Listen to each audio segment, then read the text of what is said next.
खींचे।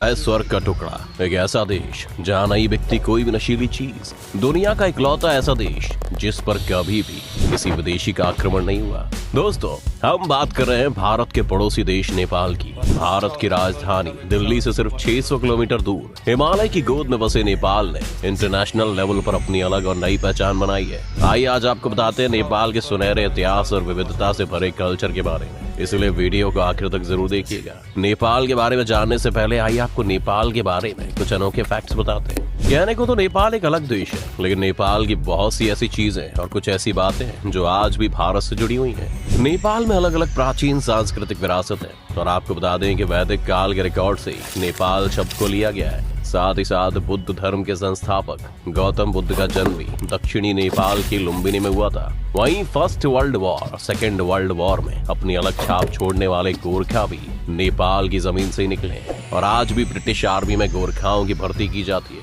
आपको बता दें कि नेपाल दुनिया में सबसे बड़ा देश है जहां की ज्यादातर जनसंख्या हिंदू है। इतना ही नहीं, नेपाल के 81% हिंदू धर्म को मानने वाले लोग हैं। इसलिए नेपाल को दुनिया का सबसे बड़ा हिंदू धर्मावलंबी राष्ट्र भी कहा जाता है। जबकि देश की मेन माइनॉरिटीज में तिब्बतन बुद्धिस्ट, मुस्लिम, किरांतस और क्रिश्चियन लोग हैं। आपको बता दें कि अपनी खूबसूरती के लिए फेमस ये देश पूरी दुनिया में मशहूर है। नेपाल अपने यहाँ के पक्षियों के लिए भी फेमस है। पूरी दुनिया के पक्षियों के लगभग 8% पक्षी इस देश में। जिन लोगों को बर्ड्स पसंद है वो इसको देखने के लिए दूर दूर से आते हैं। वहीं अगर हम नेपाल की ज्योग्राफी की बात करें तो इसकी कुल लंबाई करीब 800 किलोमीटर और चौड़ाई 200 किलोमीटर है और ये भौगोलिक रूप से यानी कि ज्योग्राफिकल फॉर्म से 3 भागों में बटा हुआ है, जो है पर्वतीय क्षेत्र, शिवालिक क्षेत्र और तराई क्षेत्र।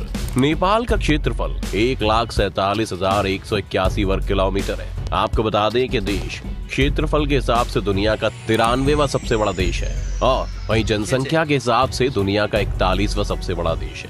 नेपाल की वर्तमान जनसंख्या लगभग 3 करोड़ 30 लाख है।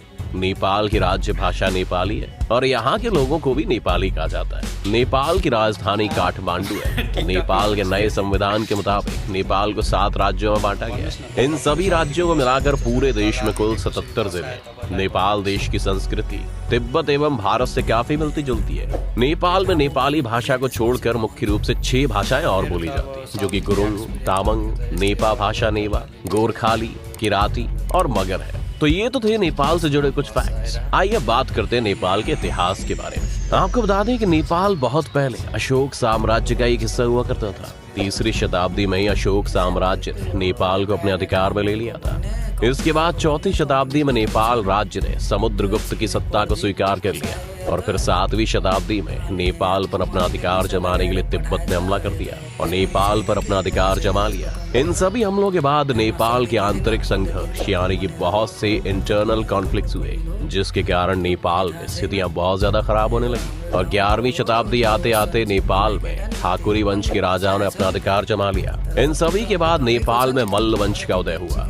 नेपाल में मल्ल वंश के सबसे प्रसिद्ध शासक यक्षमल्ल ने लगभग 1428 ईस्वी से लेकर 1475 ईस्वी तक राज किया। इसके बाद आपको बता दें कि प्रसिद्ध शासक यक्षमल्ल ने मरने से पहले ही राज्य का बंटवारा अपने बेटे और बेटियों में कर दिया था। इस बंटवारे की वजह से नेपाल काठमांडू और भात गांव के 2 राइवल स्टेट्स में बंट गया और आपस में ही झगड़े होने लगे। इन झगड़ों का फायदा उठाकर पश्चिमी हिमालय के क्षेत्रों में बसने वाली गोरखा जाति ने 1768 ईस्वी में नेपाल पर अधिकार कर लिया। पश्चिमी हिमालय के गोरखाओं ने अपनी मिलिट्री पावर को डेवलप किया और नेपाल को एक पावरफुल किंगडम के रूप में बदल दिया। 19वीं शताब्दी आते आते गोरखाओं ने अपने राज्य की दक्षिणी सीमा को बढ़ाकर ब्रिटिश भारत की उत्तरीय सीमा से मिला दिया। अपनी सीमा को बढ़ाने के कारण 1814 से 1815 ईस्वी में नेपाल और अंग्रेजों में युद्ध हुआ।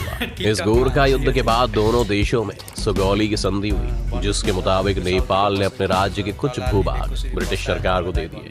इसके साथ इस दौरान नेपाल में एक ध्वज संधि यानी कि फ्लैग ट्रीटी भी हुई, जिसके मुताबिक नेपाल की फॉरेन पॉलिसी उस समय की भारत की ब्रिटिश सरकार के द्वारा कंट्रोल की जाती थी। इस तरह से कुछ रेस्ट्रिक्शंस के साथ नेपाल एक आजाद देश बना रहा। इसके बाद साल 1951 से 1960 में राजा महेंद्र पंचायत प्रणाली यानी कि पंचायत सिस्टम को लेकर आए। तब नेपाल में बहुपार्टी लोकतंत्र यानी कि मल्टी पार्टी डेमोक्रेसी को डेवलप किया गया। उसके बाद 1990 में संसदीय सरकार को राजा महेंद्र के बेटे राजा वीरेंद्र ने बहाल यानी कि रिस्टोर कर दिया।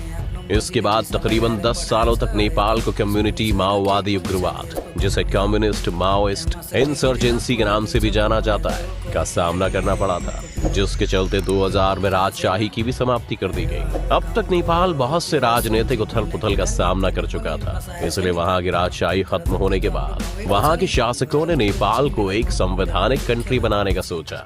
इस दौरान नेपाल की दूसरी वैधानिक असेंबली कॉन्स्टिट्यूएंट असेंबली ने 2015 में नए संविधान को प्रमोट किया था। वहीं सालों के राजनीतिक उथल पुथल और संघर्षों के बाद 20 सितंबर 2015 को नया संविधान लागू किया गया। आपको बता दें कि नेपाल इससे पहले दुनिया का एकमात्र हिंदू राष्ट्र था, लेकिन वर्तमान संविधान ने नेपाल को धर्मनिरपेक्ष राज्य यानी कि सेक्युलर स्टेट घोषित किया है। नेपाल के संविधान में सभी नागरिकों को अपनी इच्छानुसार धर्म का पालन करने की आजादी दी गई है। आज भी नेपाल के ज्यादातर लोग हिंदू धर्म को मानते हैं, वहीं माइनॉरिटी बौद्ध धर्म को फॉलो करती है। दोस्तों आपको बता दें कि नेपाल में संस्कृत के बहुत से हाथ से लिखे हुए ग्रंथ मिलते हैं, जिससे पता चलता है कि पुराने समय में नेपाल में संस्कृत को बहुत माना जाता था। वहीं दोस्तों आपको बता दें कि महाभारत में भी नेपाल का जिक्र मिलता है, जिसमें कर्ण की जीत का उल्लेख मिला है। ऐसा कहा जाता है कि नेपाल देश में जो राजा थे कर्ण, उन्हें जीतकर हिमालय पर्वत से नीचे उतर आए और फिर पूर्व की ओर आगे बढ़ा।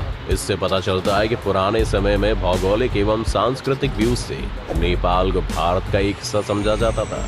नेपाल में बहुत समय तक नॉन आर्यन जातियों का राज्य रहा।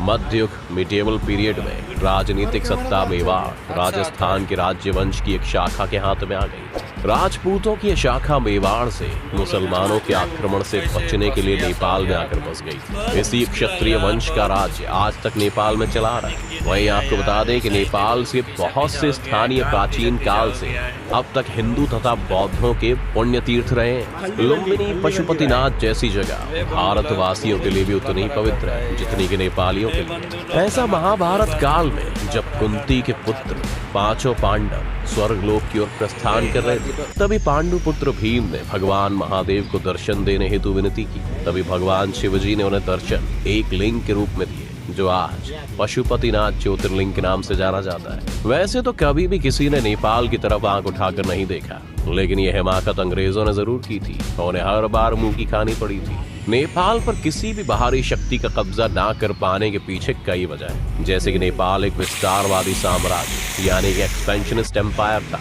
और गोरखा लड़ाकों ने अंग्रेजों को भी प्रभावित किया, जिसके नतीजे में भारतीय सेना में आज तक गोरखा रेजिमेंट है, जो कि ब्रिटिश सेना में भी लड़े थे। अब देखिए, जब दो विस्तारवादी साम्राज्य भिड़ते हैं तो दोनों को कहीं न कहीं संतोष करना पड़ता है, और सुगौली की संधि उस संतोष को दर्शाती है। जहाँ अंग्रेजों ने तिब्बत का विचार त्यागा, तो वहीं गोरखा ने अवध का विचार त्याग दिया। अब अगर हम आज के नेपाल की बात करें तो वैसे तो इस देश में टूरिस्ट प्लेस बहुत ज्यादा है और अक्सर लोग इस देश की खूबसूरती को देखने के लिए दूर दूर से आते हैं। वैसे भी टूरिज्म का नेपाल की इकोनॉमी में बहुत बड़ा योगदान होता है। इसके अलावा नेपाल में कमाई का सबसे बड़ा जरिया खेती है। यहाँ 18% भूभाग पर खेती होती है। साल 2015 में लागू किए गए संविधान के बाद साल 2018 में नेपाल का सकल घरेलू उत्पाद लगभग 28.8 बिलियन डॉलर्स हो गया था और साल 2018 में ही 3% एनुअल ग्रोथ के साथ साल 2019 में ये 7.1% तक पहुंच गया। इसके साथ ही आपको बता दें कि नेपाल दुनिया के सबसे तेजी से बढ़ती अर्थव्यवस्था वाले देशों में से एक है। चलिए अब ये भी जान लेते हैं कि वर्तमान में भारत और नेपाल के बीच में रिश्ते कैसे और क्यों भारत के लिए नेपाल एक इम्पोर्टेंट देश है। नेपाल भारत का एक महत्वपूर्ण पड़ोसी है। सदियों से चले आ रहे जियोग्राफिकल, हिस्टोरिकल, कल्चरल और इकोनॉमिक टाइज रिलेशनशिप्स के कारण अपनी विदेशी नीति में जो विशेष महत्व रखता है। भारत और नेपाल हिंदू धर्म और बौद्ध धर्म की वजह से बुद्ध के जन्म स्थान लुम्बिनी के साथ भी इनका एक जैसा कनेक्शन है। साथ ही नेपाल 5 भारतीय राज्यों उत्तराखंड, उत्तर प्रदेश, पश्चिम बंगाल, सिक्किम और बिहार के साथ सीमा बनाता है। इसलिए कल्चरल और इकोनॉमिक एक्सचेंज का एक इम्पोर्टेंट पॉइंट है। बाकी दुनिया से व्यापार के लिए रास्ता प्रोवाइड करने के अलावा भारत नेपाल का सबसे बड़ा व्यापार भागीदारी यानी कि ट्रेड पार्टनर है और विदेशी निवेश का सबसे बड़ा स्रोत यानी कि largest source of foreign investment है। आपको बता दें कि नेपाल का लगभग 66% व्यापार भारत में ही होता है। तो दोस्तों, ये था नेपाल का इतिहास और वहाँ की संस्कृति की एक झलक।